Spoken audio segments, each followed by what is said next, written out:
The NBA draft is Thursday, and to break down Miami's options, we're joined by draft expert Adam Spinella. If the Heat do keep their pick, is there someone in the draft that can make a difference? We're going to answer that and more on today's Locked On Heat. You are Locked On Heat, your daily Miami Heat podcast. Part of the Locked On Podcast Network, your team every day.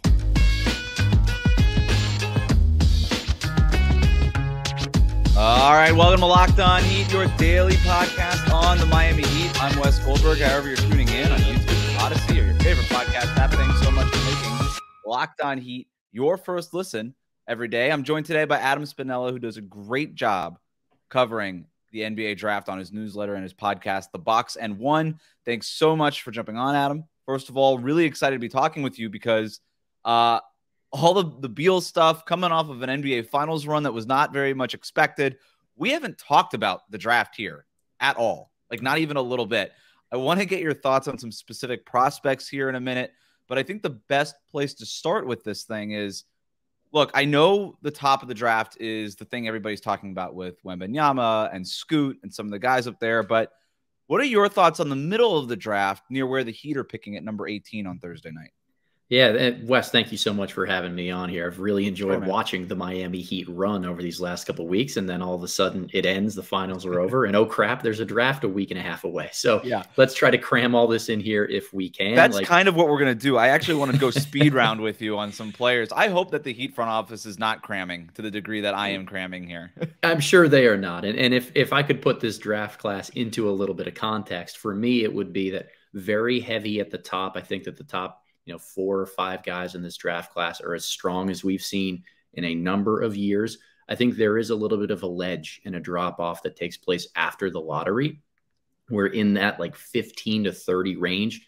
There's just a wide number of outcomes that could take place. So many players that are struggling to gain separation from each other. If you pay attention to a lot of the news and the scuttlebutt around the draft, there's probably like 18 to 20 guys who are rumored to be lottery picks right now. So that could bode well for Miami if one of those guys ends up falling to them at 18. But it also means that there's not much separation maybe between 18 and 30 as you would see in typical drafts.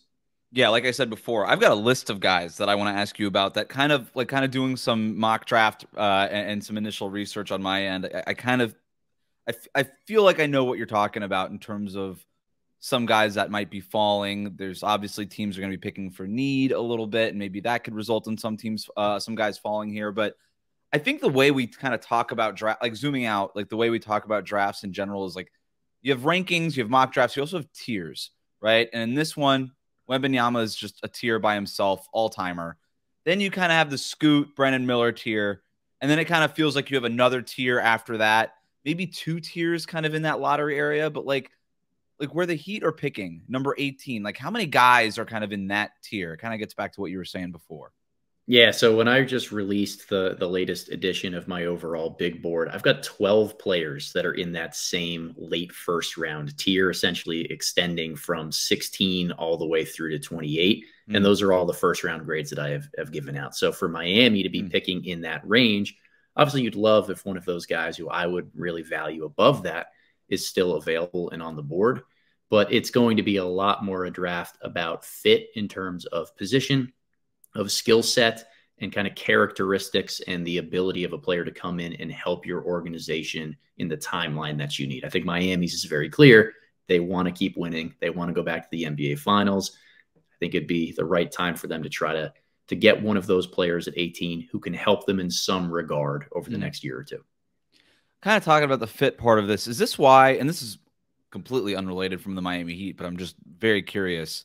I think Scoot is a home run. I love that guy. I don't dive into it like you do, man. I used to when I was, covering the Warriors and they had those picks up in the lot. Like I was getting into it and I had really strong like basketball opinions on some of those guys. This draft, I don't, right? And I just see Scoot and I was like, I love how he's going up against Wemby. He's got a great mentality. I'm betting on that guy. And then all of a sudden this Brandon Miller stuff starts happening. I'm like, what's going on with this? Isn't Scoot the clear number 2? Is that what's happening there at 2 and 3 with Portland and Charlotte there in reverse order there?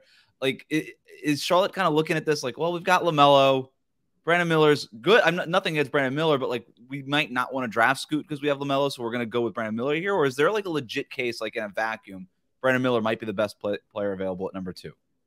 I think there's a legitimate case to make. It's not one that I subscribe to. I'm a big Scoot Henderson guy, and I've had him number 2 on my board the entire draft cycle. But with Brandon Miller, I think it's more so about finding ways to win in the modern NBA. And a very easy recipe for success to replicate is having a lot of big wings who can create their own shot and space the floor as a catch and shoot threat.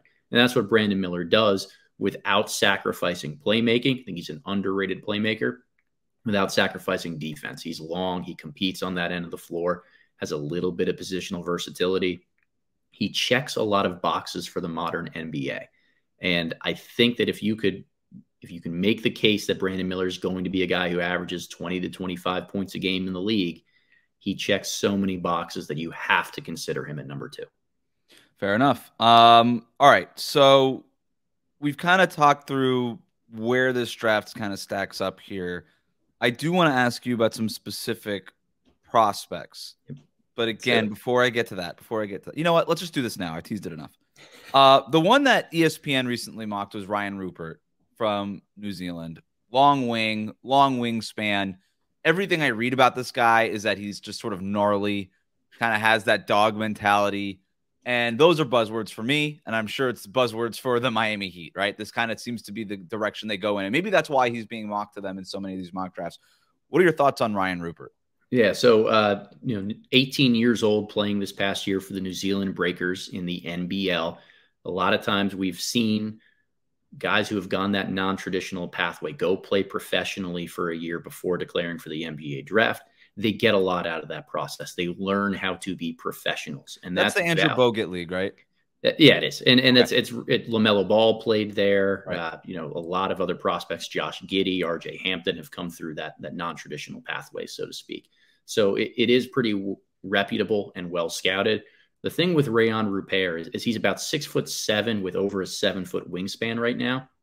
So he checks a lot of those modern boxes on the defensive end. Switchability, can guard multiple positions, really good at the point of attack. From an offensive and a skill standpoint, very underdeveloped right now. Super raw, grew up playing more of a lead guard position, but hasn't necessarily filled out in his body or figured out how to use his gangly arms to create separation. Questionable jump shot. But I think one of the reasons he gets mocked to the Miami Heat or seen as a Heat culture type of guy is because of the sacrifice that he was willing to make as an 18-year-old prospect playing with the New Zealand Breakers this year. So envisioned a little bit more of a role with the ball in his hands coming in, as most prospects who have first round of the NBA in their dreams would like to do.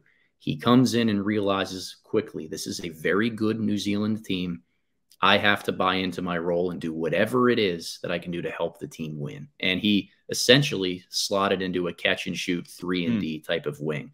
And it worked. He played that role in a way that helped push the New Zealand Breakers all the way to the NBL championship game this year. Winning experience and sacrificing those moments while still having that long, raw, high upside player.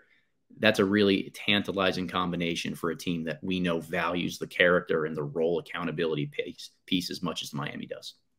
This is why you're one of the best at this, because I love that story. I love everything about that breakdown. I feel like I learned a lot about him, including how to pronounce his name. I said it wrong, and you very gently corrected me. You repeated Rayan Rupert. Rupert. I always remember it by saying that the jump shot is not beyond repair.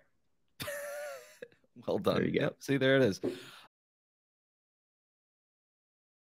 Today's episode of Locked On Heat is brought to you by BetterHelp. It's so easy to get caught up in what everybody else needs from you and never take a moment to think about what you need from yourself.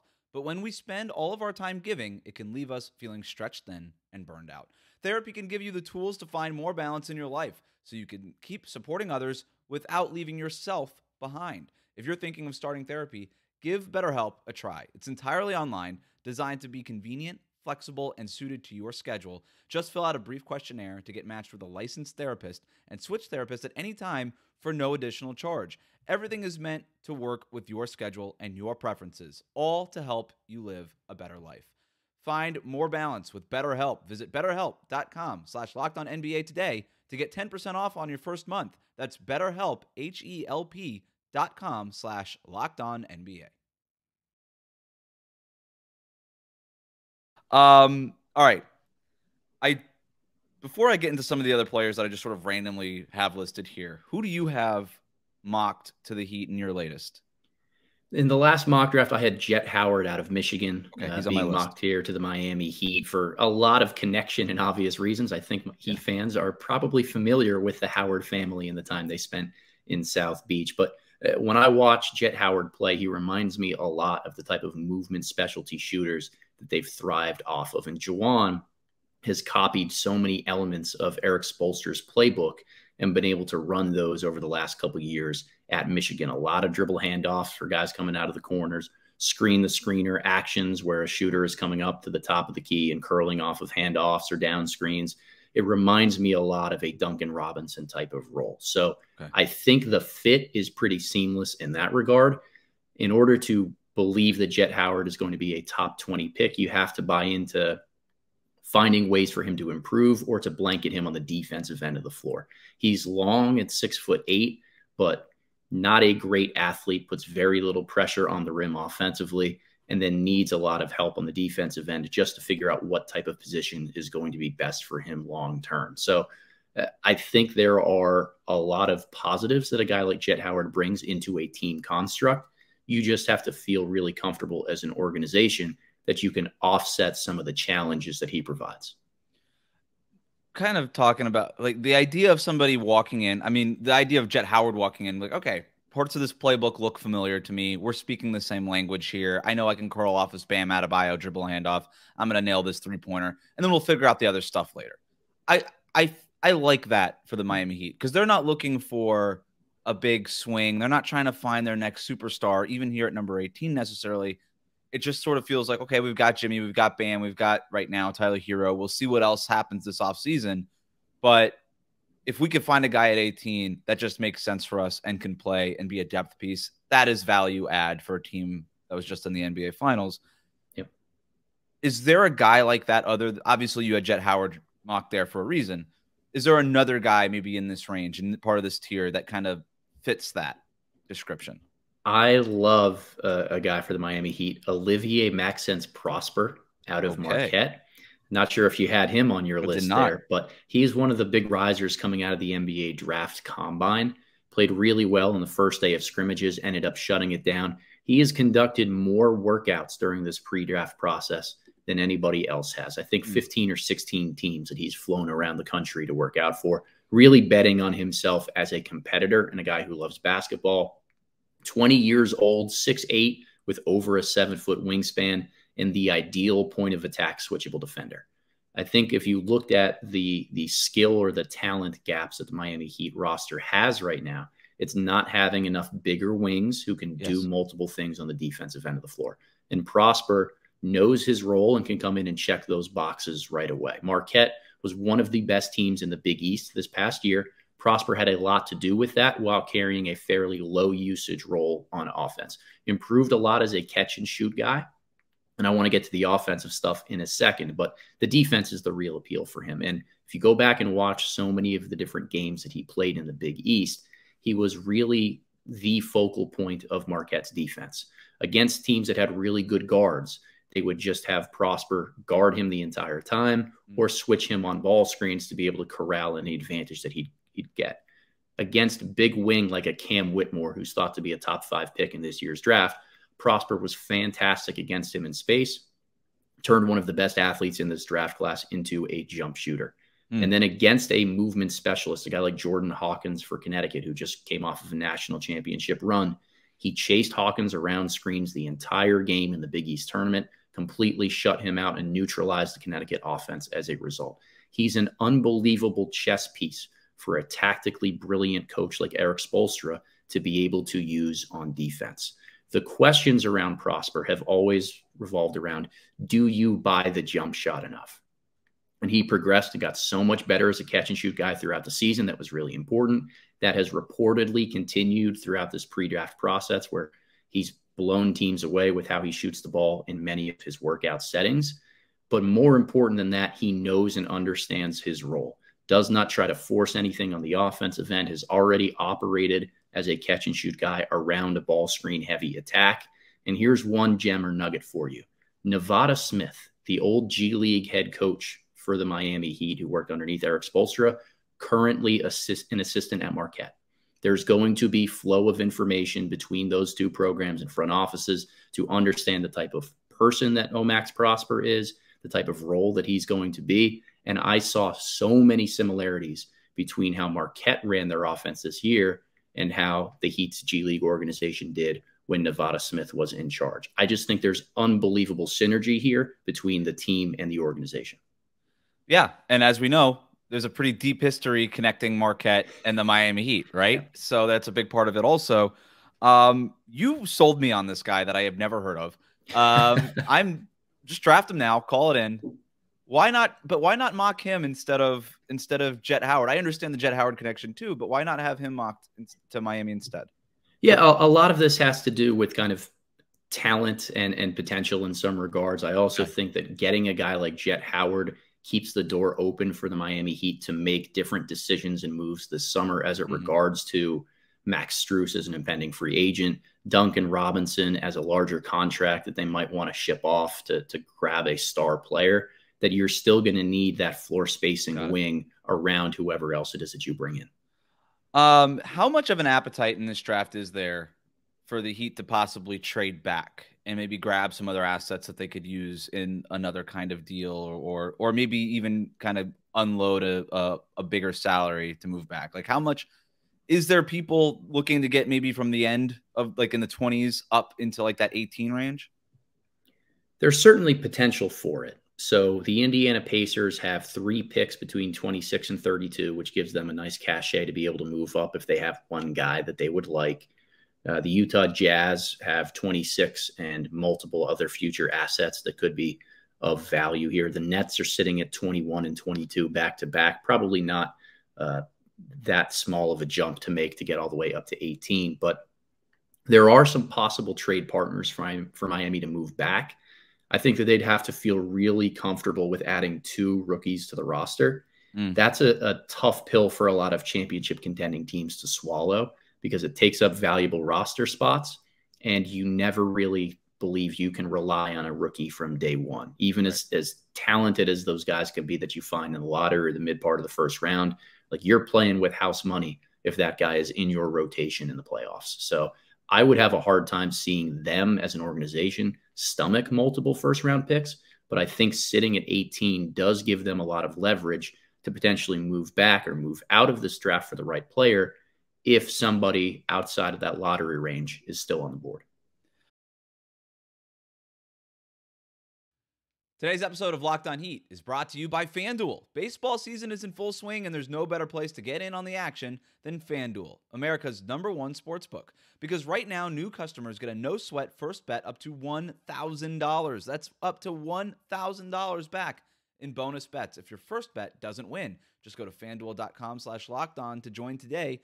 If you've been betting on the Marlins this season, you're probably looking pretty good. And Luis Arraez has been winning a lot of people some ball hitting props right now. So start taking a look at your Miami Marlins there. Don't miss your chance to snag a no-sweat first bet up to $1,000 when you join FanDuel today. Just go to FanDuel.com/lockedon today to sign up. FanDuel, official partner of Major League Baseball. Major League Baseball's trademark used with permission. All right, so here's what we're going to do. I got like 7 or 8 other guys I want to ask you about. We're going to go speed round now. Okay. Give me like I love the little nuggets you've got, like the stories and stuff. Like, give me your elevator pitch nugget, a comp, or like you can even go like a non-comp. You can go like an opposite comp if that makes sense. Okay. Like, this player is not Shaquille O'Neal if you want to go that route. I don't know, just elevator pitch speed round. We're gonna start Noah Clowney, the power forward from Alabama. Yeah, Noah Clowney, very much not Shaquille O'Neal. 6'10", like long-armed, limber forward/big. He's like a hybrid 4 or 5 man. Really competitive guy who doesn't care much about stats or role, just willing to do whatever it is to help his team win. I think that those characteristics and traits, once they get out there, really mesh well with the Heat organization. But he's more in theory than in practice right now. In theory, he's a switchable defender that might be able to play the 5, but also can switch on the perimeter. I wasn't too blown away by the footage or the game tape of how he fared when guarding smaller guys. And then offensively, he's more theory as a stretch shooting big man than anything else in practice right now. He looks really comfortable taking them, but almost all of his attempts come from the corner, and he finished the year below 30% from 3. So he is a long-term upside pick without a doubt. You mentioned him before, but let's do it. Jordan Hawkins, the guard from UConn, national champ.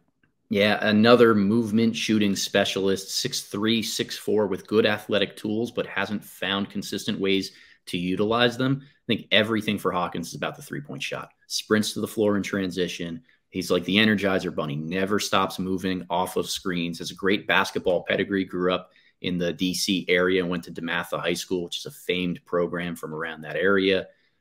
He's a winner, and that is a proven thing at this point in his career. One at DeMatha, one here at UConn. He doesn't have the most diverse set of skills, but he's really good at what he does, and he makes a positive impact whenever he's on the floor. Is he considered a quote-unquote better prospect? Is he going to be taken before Jett Howard? If you pay attention to a lot of the mainstream stuff right now that's trending in that direction, I think for the right team that would value length and long-term upside a little bit more than the instant impact of Hawkins shooting, that there's potential for that. But I mean, Jordan is coming off of one of the most legendary three-point shooting seasons we've seen in college basketball.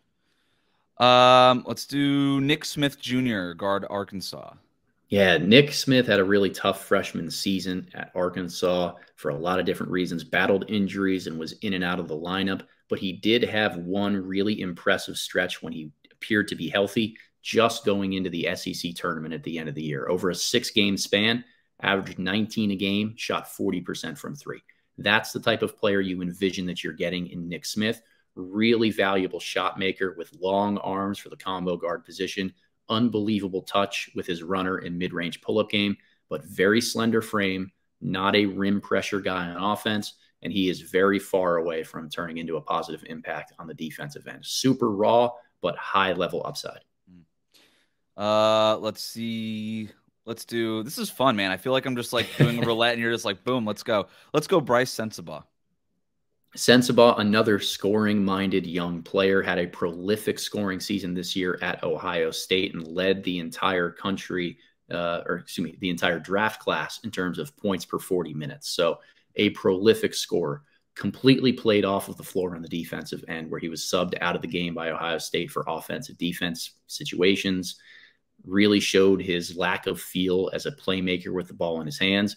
But the dude is a straight bucket. A mid-range assassin with strong frame, is able to bully his way to the basket when he wants to, and is one of the better catch-and-shoot guys in this class as well.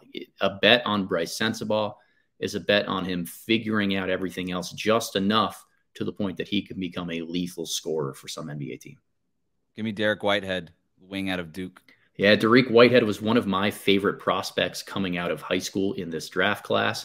A lot of injury concerns have continued to plummet him down draft boards right now. He's had 2 surgeries on the same foot in the last calendar year.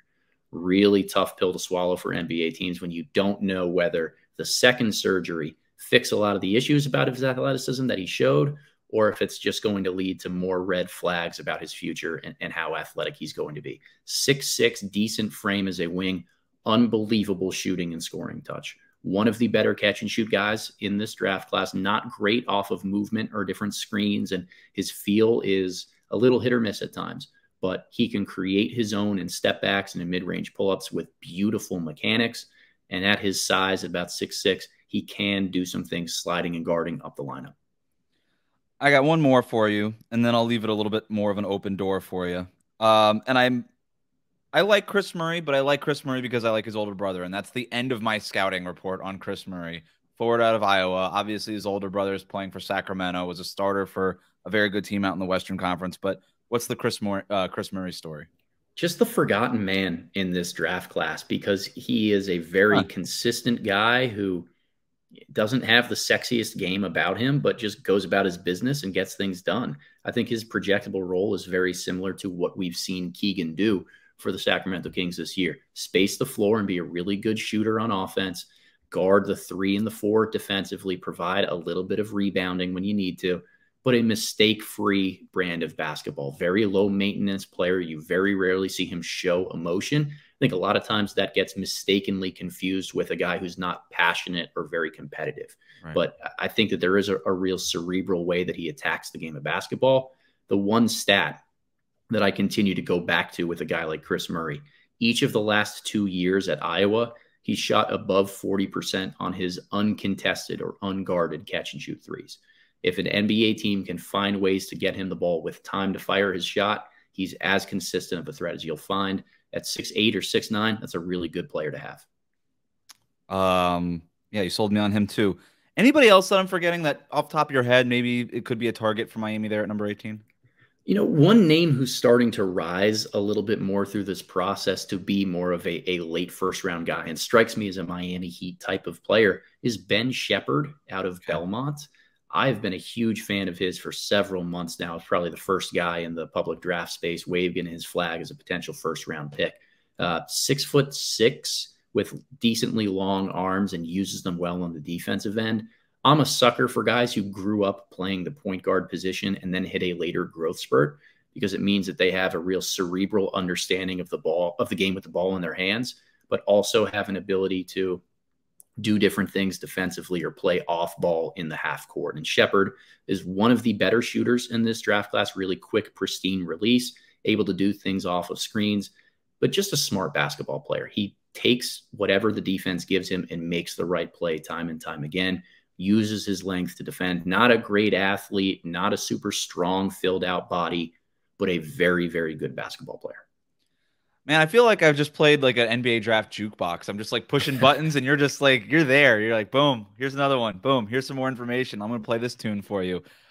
This was great, Adam. Nobody does it better than you do. For our listeners, our viewers, the Box and One newsletter, I've been subscribed for a very long time. You can find that on his Substack, the podcast. You are a frequent guest on Sam Vecini's Game Theory podcast over at The Athletic. Adam, thanks so much. This was a great time. Thanks, man. And good luck for the rest of the week. I know this is going to be busy for you. Well, thank you. Really appreciate you. And I got to say, love the Miami Heat, man. Always one of my favorite teams to talk about. Beautiful.